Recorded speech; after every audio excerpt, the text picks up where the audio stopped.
Good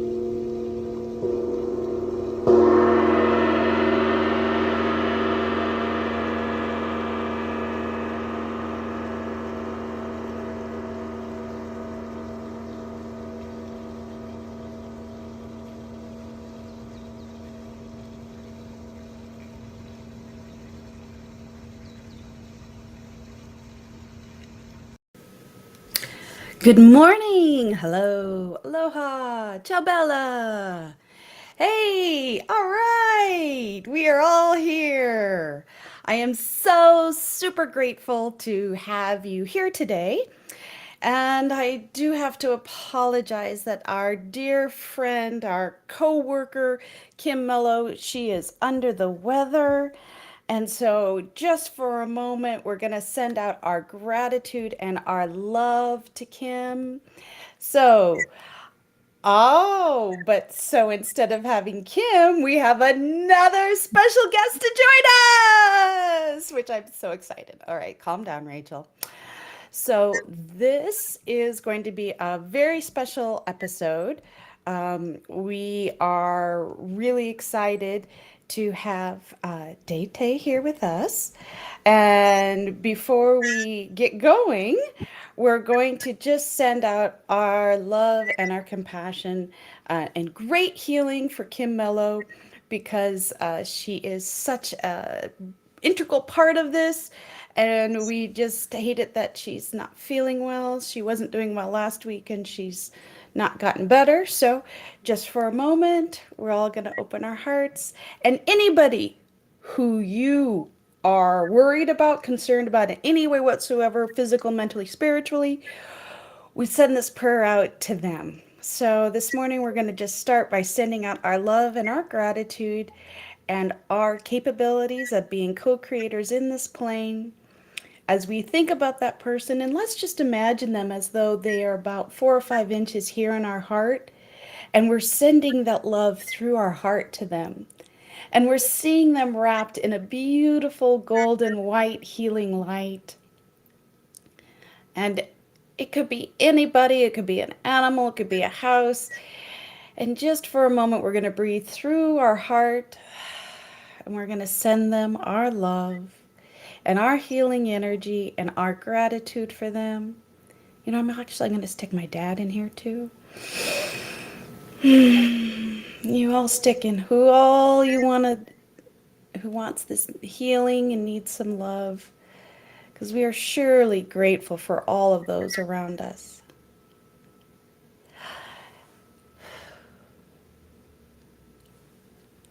Thank you. And you keep sending those prayers all day long. And we are so happy that you are here today. This is going to be another fantastic topic. I can't help but get a little overexcited. Yes, I did have my coffee this morning, but it's really the joy of our guests that we have with us today. And again, Kim, mwah, you get yourself better. Today, our topic is plant medicine. Oh, the different diversities, the topics. I have a feeling, dear viewers, that this is not going to be a one show topic. This to me is something that is completely misunderstood, that we need so much guidance on, and yet it is the most basic way for us as humans to use it. Did I mention that I had my cup of coffee this morning? We even forget that what we intake daily, our tea, our coffee, comes from plants.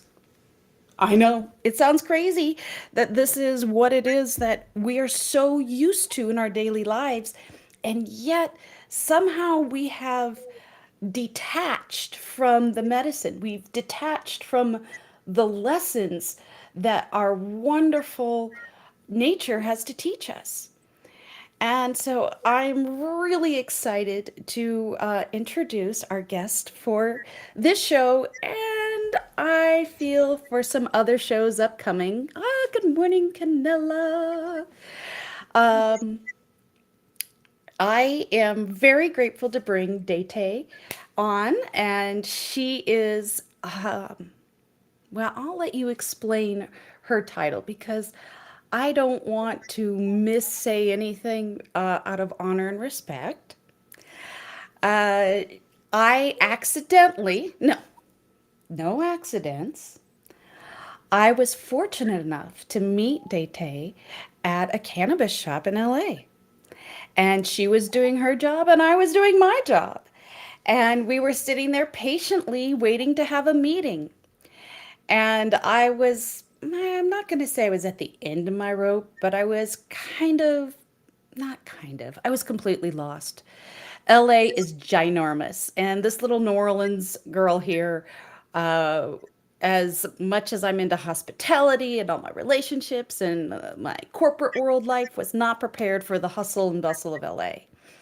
And I was back to not just being an ant, but more of being an atom in such a ginormous city. And her kindness blew me away. She noticed a pretty necklace I was wearing, and she immediately was drawn to me. And I don't think we've stopped talking since. She has blown me away with her knowledge and her travels, her experiences. And every time she comes to me and says, "Oh, this is what I learned," my mouth hits the ground because I'm like, how could you learn this when this is what I'm going through right now? This is my personal life.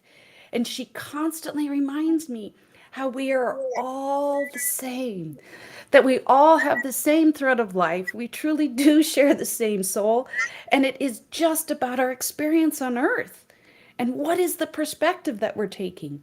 She's taught me how to be judgment free. She has taught me how to use my voice. She has taught me that there is no good or bad.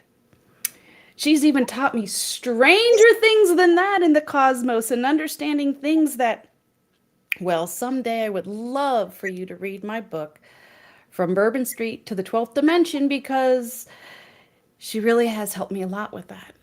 So, enough about me cooing over Day Day, because I know that's, she'd prefer that I wouldn't. And I'm going to let you introduce, not, I gave you an introduction, but explain your background, your journeys, and your studies for all of us. And then we're just going to start asking questions about plant medicine to you. I feel like I should grab my morning plant medicine. My morning my morning allies. It's just a little outside of the camera. Um, yeah, I think you did an amazing introduction. I like to call myself a professional human, and I think you really gave a resume for for that. um, um, I like that. I like that because it's really broad, and I'm kind of full spectrum um, explorer of life and reality and existence and spirit and everything that it has to offer. So I've my passion and interests touch a lot of different areas: astrology, plant medicine, indigenous wisdom, mm, poetry, song, sacred bonds, yeah, all all across, all around the world, up and down, all directions. And so I love to share my experience. I love to distill my experience and put it into art in some form. Um, I love deeply listening to others and offering counsel with words that are flowing through me that belong to others that have come before me. And I love being a friend. I love to love. Really, um, Mm. I love being in presence with others. I love, I thrive on helping others to feel seen, to feel loved, to feel understood. I feed off of resonance, and I think that's it. I think that's it, without being specific, because you know how I am. And I'm also, I think, did I say that I do psychological astrology? Um, I did. I'm a listener poet. Um, these are some titles. Paco, with, initiated into the path of a Andean priestess, basically. The Inca, the Quero of the Andes, and I'm a religious studies scholar, theologian, and a linguist, academically for both. And yeah, those are all the official titles. I like See, the others. I love that. So, just by her presence, where I'm a goofball high energy here, you can feel already this calming peace that Dete has always offered to me. So, you have taught me much about plant medicine. How would you describe what is plant medicine? Ah, well, okay, in a very simplistic terms, plant medicine is anything that we consume that grows, that the earth offers us. And it has so many forms. I actually I brought something today that I wanted to read about the connection between plant medicine, the animal world, and ourselves, and how, if we eat meat,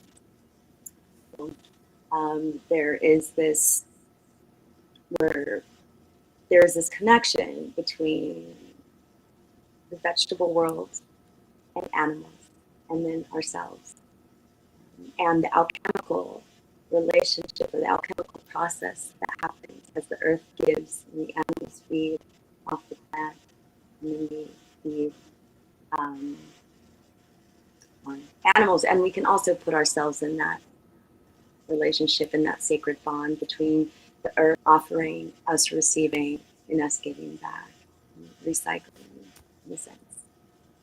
So plant medicine is literally the herbs that we eat. It could be garlic. It could be. Um, this is all medicine. We don't just eat for flavor, right? We're actually eating for medicine, for nutrition, to feed our body, to give it energy, to give it life. And that's in the simplest and the most broad way to describe plant medicine. I think it's really important to remember that, right? As we're consuming, we're we're communing, right? When we eat, it's a communion, and everything that we're talking about, whether we're talking about, and we're going to go into that, entheogenic plants, which are the plant medicine that psychedelic plant medicines that are very popular, whether we're talking about herbs that we put in our food or herbal remedies that we create for different ailments. It's all the same family, all the same. It is all. Yeah, and I, of course, last night, knowing that I was coming, I was like, oh, this is so yummy. This is juicy. I remember I wanted to go back to the beginning, and as Rachel knows, I start off anytime I eat, um, blowing on my food, giving my breath, right, to the medicine, but also the being that is about to sacrifice itself, right, for my well-being. And in turn, I am forever changed chemically by what I take in. So I'm also, right, I'm also sacrificing myself in a sense to become something else. I mean, kind of, I really like to think of eating and taking in food and communion as this process um, of rebirth and death of the plant and of myself at the same time. And I think it's really beautiful. But yes, I think it's important to recognize plant medicine as it's such a popular term that really what we're talking about is everything that grows from the earth and that's given to us. Fruit from a tree, roots, medicine from the ground, herbs from bushes, all of it. That's, that is where our science and our medicine comes from. That is where sometimes the addiction of the pills that we take, it all starts with literally the plants. And I think it is brilliant. I didn't think of the correlation of the fact that no judgment, but I do eat meat, and that it is the animals that eat the plant, that digest it, and then I'm eating that. So, again, a full circle there. I often have had the discussion with extremists that I believe that the spinach leaf carries as much energy as the cow. And so I have to acknowledge that spinach leaf as much as I acknowledge the cow. And you did kind of touch on that too. So these were just brilliant in my small perspective of connecting our daily food, what we what we are. I said I'm drinking my coffee. Plant medicine again isn't just something that we experience on the weekends or go out and do. It's literally what you eat constantly. So I see that your face is in a curious position, but I believe it's just because you may have frozen a little. So I'm going to wait till you unfreeze and you get your video back up and going. And so we can continue to find out. The other thing that she mentioned, that Dete said, and actually I have started this practice too, was her giving her breath on the food that she eats. It is a true blessing and an acknowledgement of the life of that plant, not just of the animals that we eat or the butter that they turn out or the milk, but the fact that we are acknowledging the energy of each of these beings. There was a study done. I think some of you might have been familiar with the movie Size Me, over where the gentleman did a documentary and he only ate McDonald's and he did nothing else, and he gained a lot of weight, and they showed how bad ultra processed foods are for your body. Well, there was also a study done by a beautiful yogi who blessed the food every day, acknowledged the nutrition inside of it, and was grateful to have it, and did his exercises during the day and did not gain all the weight. So, it is possible for all of us to experience this amazing plant medicine on a daily basis and not just what we think of again of something that we do on the weekends or at night to relax. It's not just the tobacco in your cigarette. It literally is everything that you are eating on a daily basis, whether it is processed or not. It still comes from the ground.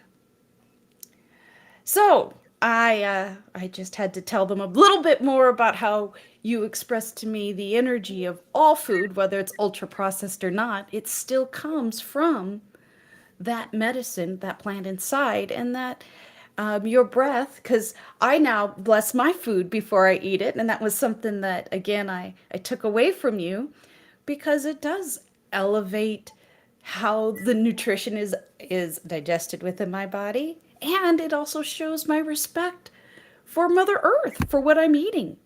Now, I tend to go a little bit farther in my blessing, and I also bless the truck driver that brought the food, and the clerk that put the shelf, and then the farmer, and the entire process, because these ultra processed foods really go through a lot. And I acknowledge the whole, but it's still this idea again of acknowledging that beautiful breath. So I'm going to let you finish where you were going, because it was so beautiful. And supersize me. Thank you, Canella. I was giving that example of uh, how that you could, the opposite of it when you blessed it, that the yogi was able to ingest it and didn't gain the weight, and acknowledged that it is how we do perceive what we're eating, and acknowledging the medicine of that plant. I would like to ask you to either continue on the topic that you are, or it just looks like there's something you want to complete with your saying. So I'm going to. Oh no, I'm sorry. Yeah, the internet interruption kind of interrupted my train of thought. No, I'm not. Um, yeah, I do. Yeah, no, there's nothing. I do So, want, like, the part of the process in that, 'cause that is actually part of the gratitude is the circle of life. So included are the human beings and the human energy that goes into farming within that whole process in gratitude, bones and minerals and very like kind of Lion's King circle of life. So any being's energy that goes to cultivation and tending of the earth and our bodies as an extension of that is a part of that prayer of gratitude.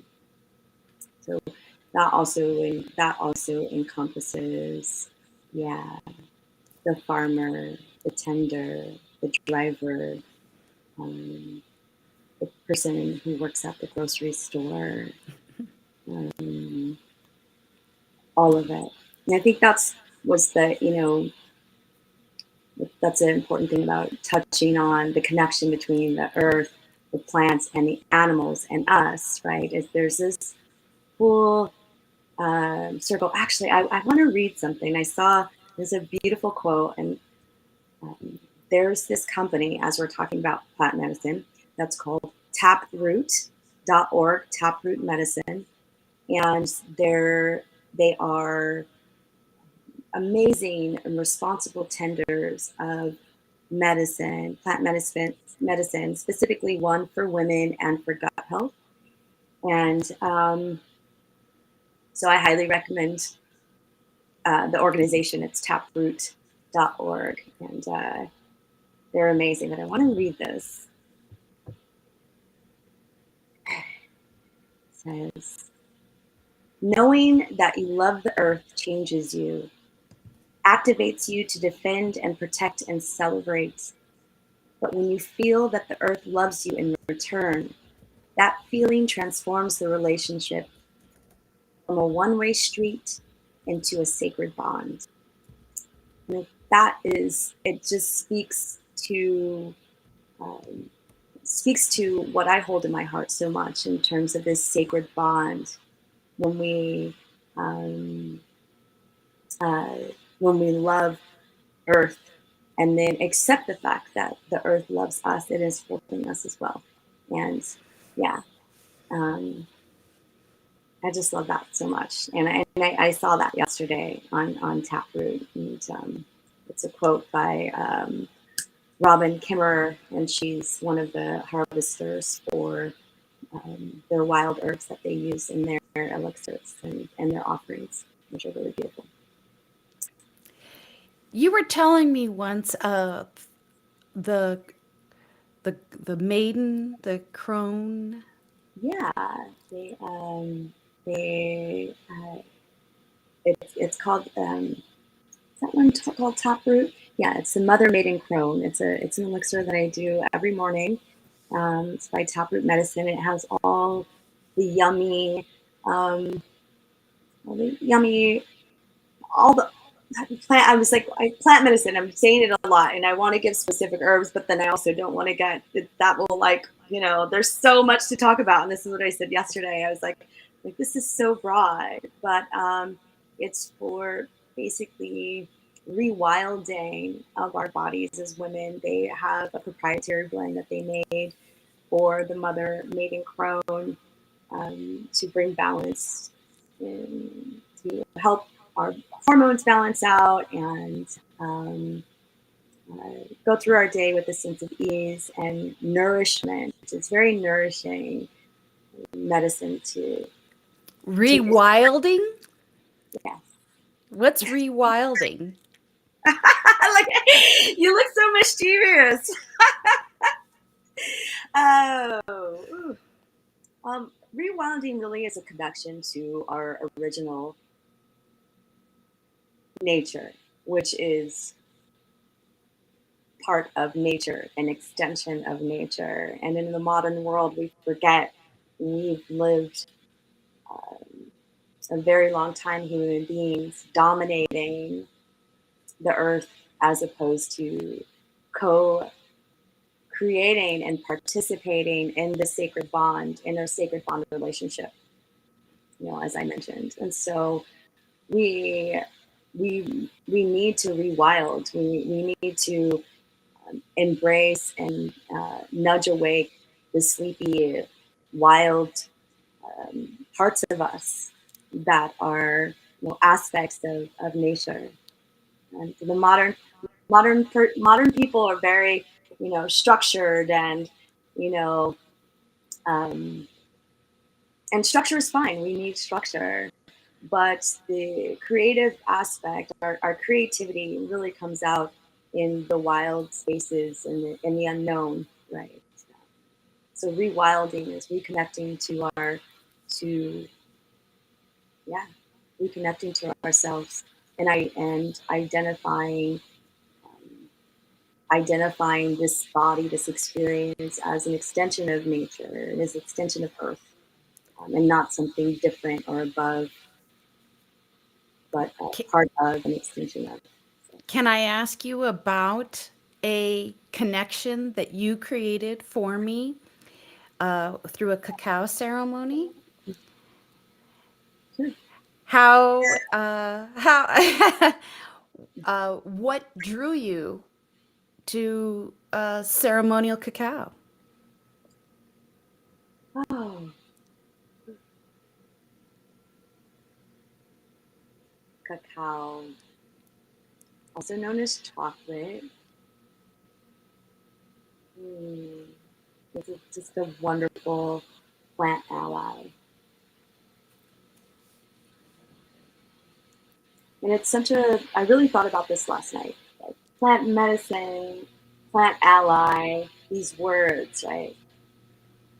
Medicine is an ally, but I think that we use these words, or plant ally has really emerged out of our connection to the word medicine, right? And people assume if you're consuming medicine, if you're taking medicine, you're sick.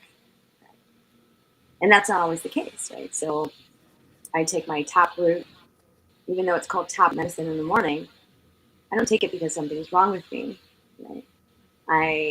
I commune with it because it's an ally, um, and an ally is exactly what it means, right? It aids, it helps, it facilitates, it supports, and this is this is what drew me to cacao and the efficacy, how powerful uh, ceremonial cacao, and there is a difference in terms of how how the cacao is handled and treated after its harvest. Um, ceremonial cacao is specific, right? It's not raw.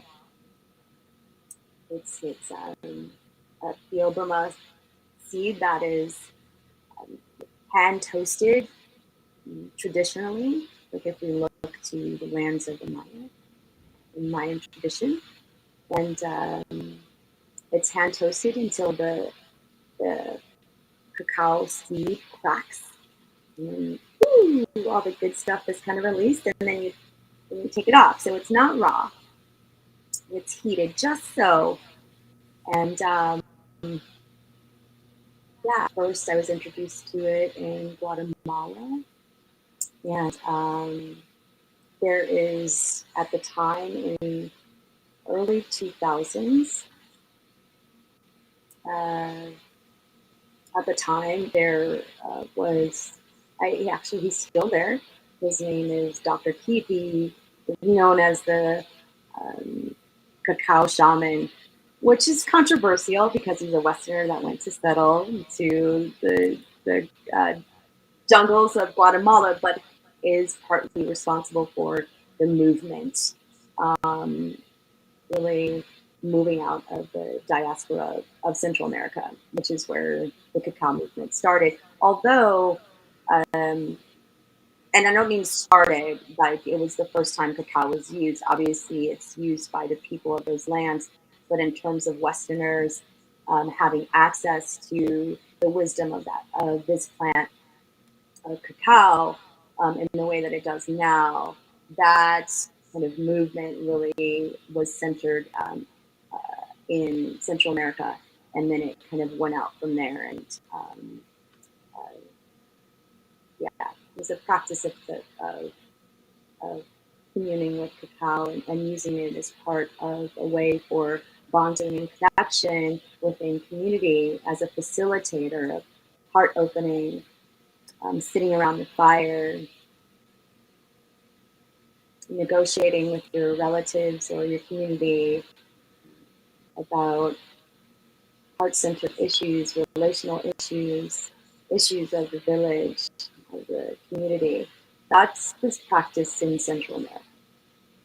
Now there's wonderful cacao varieties that come out of Peru.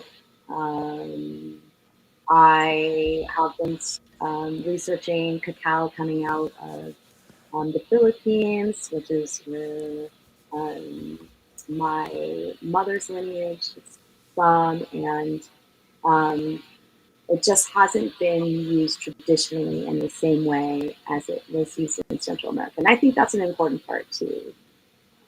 It's something to acknowledge, right? Something to acknowledge.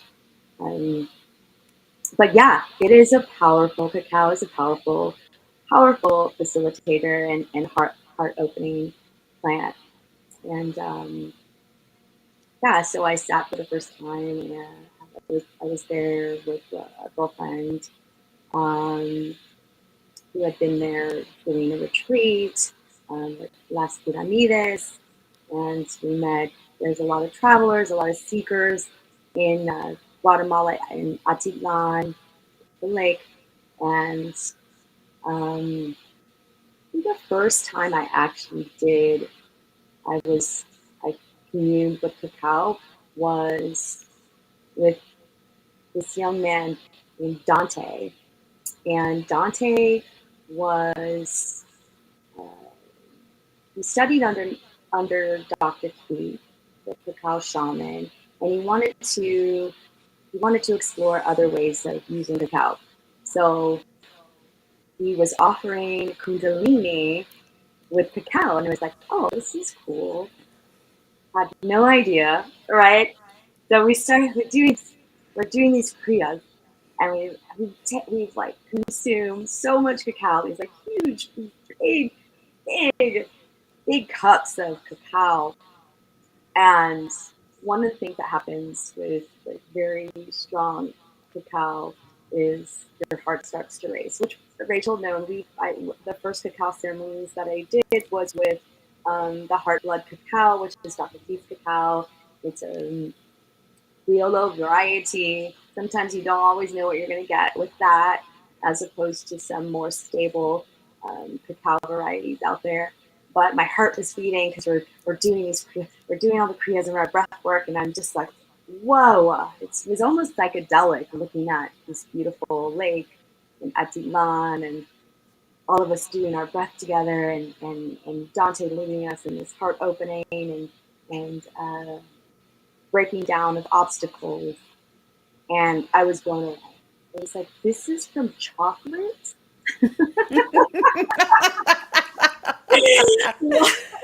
This is like I've never, and so I was immediately hooked and pulled in, and oh look, the sun is coming out. Um, I was immediately hooked, and yeah, that's how me and Mama Cacao met, and we started our journey together. From that trip, that experience, I had decided that I wanted to dive in more into the potentials um, of having, you know, of having a relationship with cacao, and out of that came my desire to, I asked cacao, like, can I carry you? Can I be a calcatera? And I met this a dear friend, um, Cacao Tia, um, which Rachel also knows. And it was the cacao, it was her cacao. She had developed relationships with um, farms in Central America, Belize, Guatemala, and Peru. And I was one of I guess, a rep for that cacao. Um, but yeah, I, I put myself on the screen because I just thought this might be a second that I could actually talk about an experience because I was very, very fortunate to do several cacao ceremonies with you. She actually came to New Orleans and we did a couple days there. I traveled, I think, to outside of Oakland once to do a ceremony with you, and then I also brought you into Palm Springs, which some of our Palm Springs viewers here that are on right now, they actually participated in that as well. And every time that we did a ceremony, something different happened. It was never the same.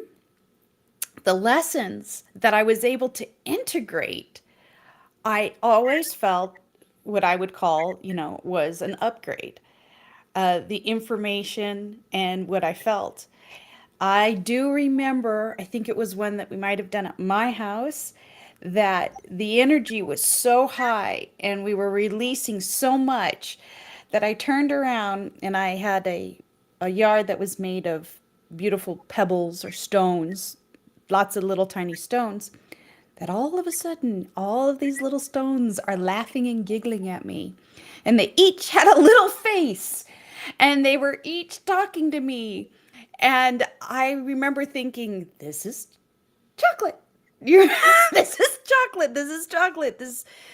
This is truly showing plant medicine is an experience of not only just opening my heart physically and an expansion of love, but also a connection of myself to nature and of myself to understand the life force that everything carries. So I'm a big fan of cacao ceremonies. I'm a really big fan. If any of you get an opportunity, especially with Dete here, but with a practitioner or a facilitator that you feel something for, it is an experience of opening your heart, and you do get an amazing physical feeling, but you also get to retain this information. You get to retain that connection.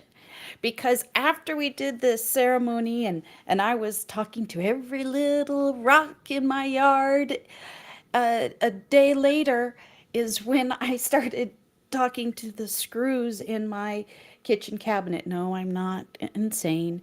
And they were complaining that I was putting too much weight on them. And so I changed the dishes around and they were happy with me. My point is that I was completely sober. I did not have any cacao at that time.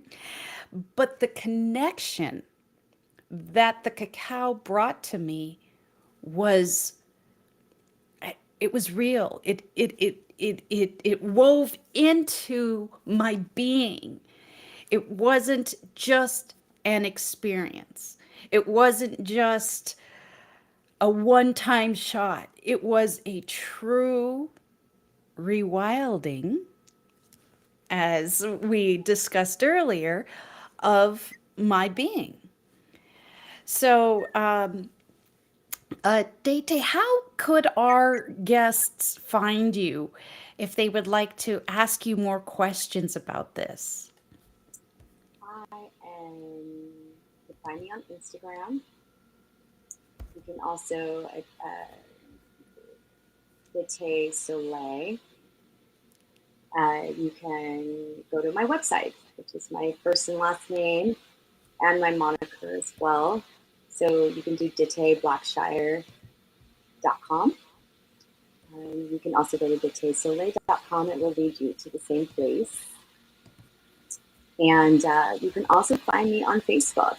And if you're following Rachel, we're friends on all of the socials, actually. So you should easily find me when you are in Rachel Life's World. Yeah. Ah, How's that? that trick. Yeah, that's easy. That's an easy one. Awesome.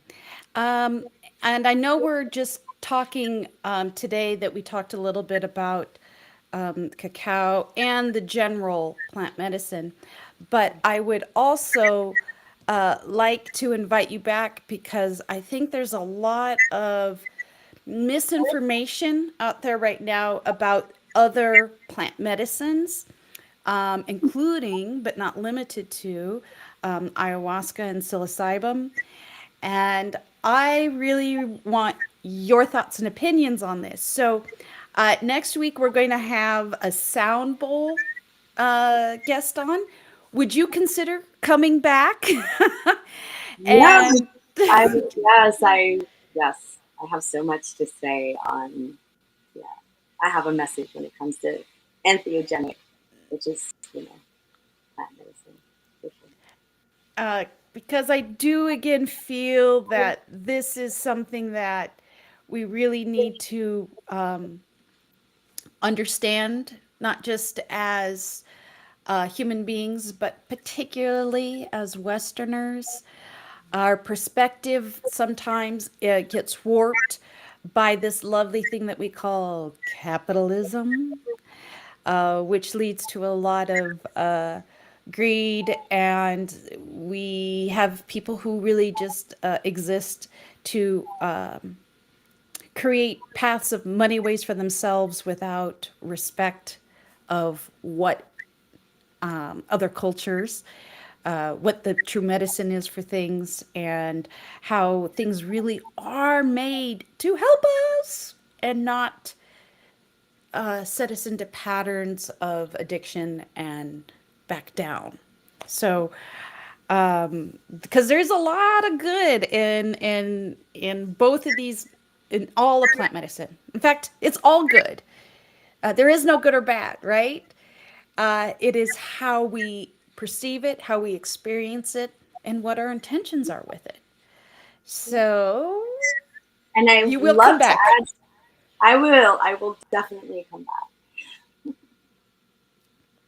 And what did you want to add? Oh, I would love to add, just to keep in mind, just for the week, about farming practices of these popular plant medicines right now, and not the potential destruction of the native environments for these plants, but that it's already under stress and duress. particularly the peyote plant here in the United States on this continent. And there are organizations and indigenous leaders that have very strong motivation for not decriminalizing peyote, and their reasonings, which are really interesting as we talk about the decriminalizing psilocybin and ayahuasca. And a lot of that has to do with the exploitation of the the lands where peyote exists, and also that in terms of ayahuasca here on this continent, that the majority of facilitators and leadership in that are non people of color, and how that also becomes problematic in terms of holding the respect for the lineage that it comes from. So there's a lot. But stewardship for the planet and environmental issues are really important. I think that we get really excited, human beings, about something that's new, and we don't, when everybody wants it, it actually has some really negative results because of capitalism, because of what you said, because it becomes co-opted and becomes popular, and it becomes a commodity as opposed to a being that has a habitat and a home. So yeah, there's so much to talk about on that. That's brilliant. I mean, it's true, not just with this type of medicine, but in Brazil, they are taking down the forests, which create oxygen, to build soy plants for all the vegetarian and veganism that's becoming so popular. But as much as we love the soy plants for other nutrition, it doesn't produce the oxygen in the air like those forests did. I never even thought of that as the whole for plant medicine. That's brilliant. Of course, this is part of the whole issue. Again, we are stewards of this planet. Do you see why we need to have her come back and talk to us more? This is really about the whole. And that's what Way Chill Living is about. We are here to help upgrade you so that you live your most perfect and balanced life with the oneness of what is around you. And what is around you is nature. What we breathe every day comes from our trees. What we eat every day comes from our plants as they feed either the animals and ourselves. Well, Date, it's been super fantastic having you here. I am so grateful that you came. We're going to get you to come back so that we can finish this discussion and really expand our personal knowledge so that we're not afraid of plant medicine, but instead we understand that it's an integral part of our everyday life. Whether it's the coffee you're drinking or the bun on your hamburger, everything is made from plants in one way or another. Even that stuff that's grown in the labs has to get started somewhere. This is Rachel Otto. Thank you so much for being here today. And we once again wish you a beautiful, fantastic moment of now. Thank you. Ciao.